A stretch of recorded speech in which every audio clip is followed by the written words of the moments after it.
Double pump? It squirts the fuel in so you can go faster. Oh. I like to go faster. This is how audience were introduced to Megan Fox's portrayal of Michaela Baines in Michael Bay's 2007 adaptation of Transformers. After the film's incredible success, Megan Fox was catapulted into the spotlight and became a household name and international sex symbol seemingly overnight. When it came time to start production on the inevitable sequel to Transformers, producers sought to recreate the box office magic a second time and hired Megan Fox to reprise her role in Transformers: Revenge of the Fallen, a film that would heighten not only the story of Transformers, but also the sexualization of Fox's Michaela Baines. Transformers 2 outperformed its predecessor at the box office, and a third film was greenlit with Megan Fox in agreement to co-star. But when it hit theaters, you may have noticed a significant lack of Megan Fox, as the character of Michaela Baines seemed to have been replaced by Rosie Huntington-Whiteley's Carly Spencer. The reasons for Fox's replacement are part of a much larger problem Hollywood is currently trying to distance itself from. Sex sells is a concept that has been around for well over a century, and in selling a film to an audience, sexuality can be an extremely powerful tool.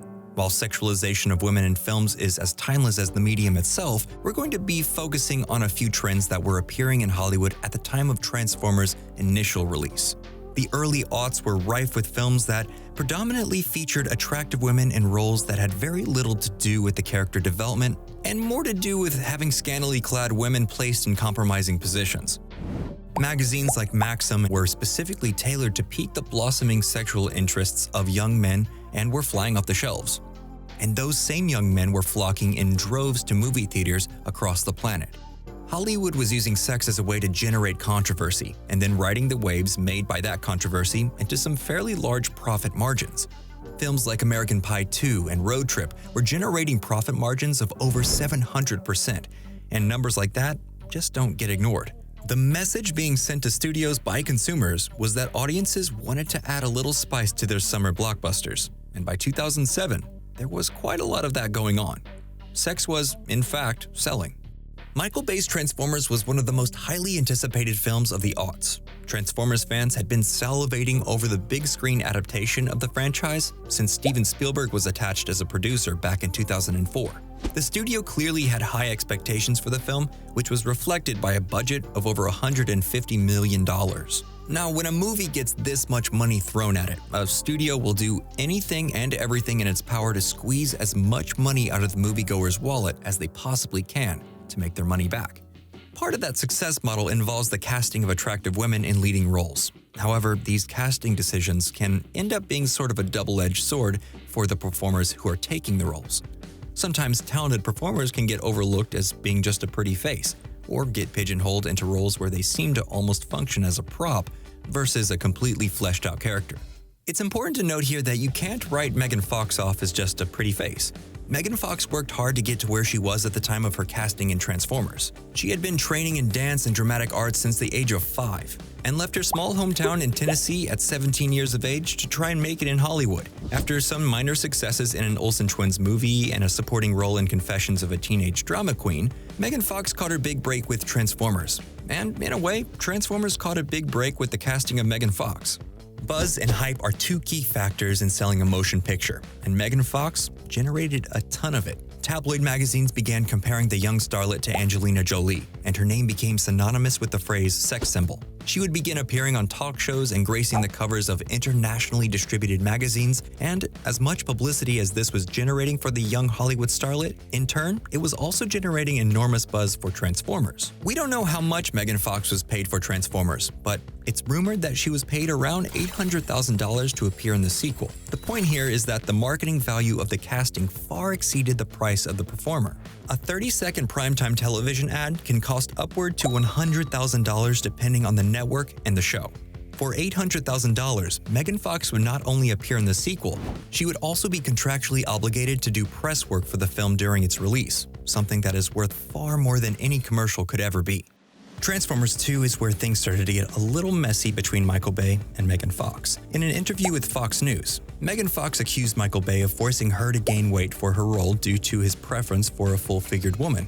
Allegedly, tensions ran high during the production of Transformers 2, and during a press tour of Jennifer's body, Megan Fox stated in an interview with Wonderland magazine that Michael Bay was trying to build a madman reputation and equated his on-set behavior to Adolf Hitler. Guys, I said 15 seconds, not 30. Casey, could you quiet that whole laughing stock over there, back there?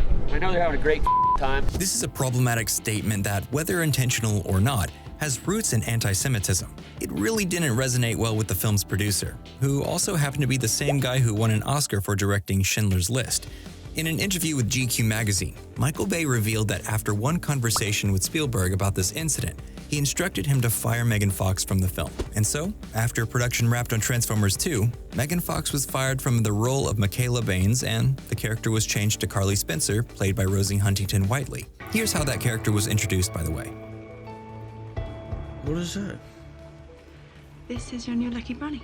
In response to Megan Fox's Wonderland interview, 3 of Michael Bay's crew members published an open letter to Megan Fox, which was hosted on Michael Bay's website and subsequently printed in every industry trade publication in circulation. They refer to Megan Fox as trailer trash and a porn star, even going as far to insinuate that she may have had a strong career in the porn industry. They call her graceless, classless, and refer to her as an unfriendly bitch several times throughout. They went after her upbringing and publicly preyed on every insecurity the actress may have had about her performance in Transformers and how she struggled with being sexualized. Michael Bay did come forward to denounce this letter, but there is a lot of speculation as to whether or not he had a hand in writing it, as the letter contains some phrases that Michael Bay is known for using with some frequency. All of this very public drama between Megan Fox and Michael Bay resulted in a tough few years for Megan Fox. The press went after her in a big way, painted her as a diva, an entitled brat, or being extremely tough to work with. The scenario cast a big enough shadow over her career that she started to miss out on opportunities, and the actress self-admittedly looked inward and eventually reached out to Michael Bay via text. The two shared a genuine exchange and built a bridge over their troubled waters, which seems to have worked out well and cultivated a new and mutually beneficial relationship between the two. Fox was cast as April O'Neil in 2014's Teenage Mutant Ninja Turtles, which was produced by Michael Bay, and the two have publicly made amends. Megan Fox made an incredibly insensitive and ill-conceived comparison between Michael Bay and Hitler, and that is what prompted Steven Spielberg to recommend having her fired from Transformers. However, the details surrounding Megan Fox's firing shine a light on a much larger problem in Hollywood, and that is sexism. By creating superficial characters for beautiful women, Hollywood creates superficial relationships with the actresses cast to play them. When women are written as objects, marketed as objects, and portrayed as objects, they get treated like objects both on and off set. When casting super attractive performers to play two-dimensional roles generates massive box office success, more female roles are written with the intent of emulating that success. This in turn makes it harder for young starlets to land interesting roles because the only parts that are being offered to them are written for them due to the fact that they once portrayed a two-dimensional character in a successful film. It's a vicious cycle that many performers can only break away from by leaving the industry entirely. There's a measure of the representation of women in fiction known as the Bechdel test, named after the cartoonist Alison Bechdel, and it's a fairly simple thing to follow. It asks writers 2 fairly basic questions about their female characters. Number 1, does your work feature 2 women who talk to each other about something other than a man? Number 2, do these characters have names? Sadly enough, it's estimated that fewer than 50% of films pass this benchmark. But it's important to think about when writing a screenplay. The more we can approach writing our female characters with some reverence, the more we can avoid pushing an actress like Megan Fox into a career centered around objectification and constant scrutiny over her appearance. This might create an environment in which performers can actually perform, rather than just have their bodies sprayed down with glycerin and filmed during magic hour in a wheat field. That's it for today's episode, and we understand that it might feel somewhat controversial, so please feel free to weigh in with your thoughts and feelings in the comments section below. You might see a couple of links to some other videos here, so feel free to click them if you want to stick around. And once again, thank you for watching Nerdstalgic.